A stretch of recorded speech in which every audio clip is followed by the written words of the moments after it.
How to sell cryptocurrency on Binance.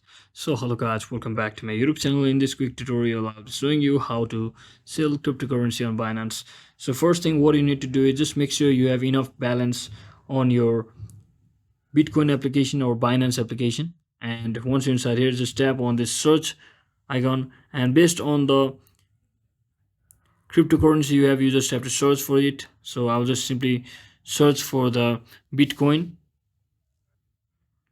So once you're searching for Bitcoin, simply have to click on this BTC USDC. As you can see, it's the top one. Just select it, and from over here now all you have to do is just click on sell, and based on the market trend, and click on this amount up to how much amount you want to sell, or how much amount you, based on how much amount you have available on your account. So once you do that, just select the sell BTC and simply choose the funding method if you don't have one, and just like that you should be successfully able to sell the BTC or cryptocurrency on Binance.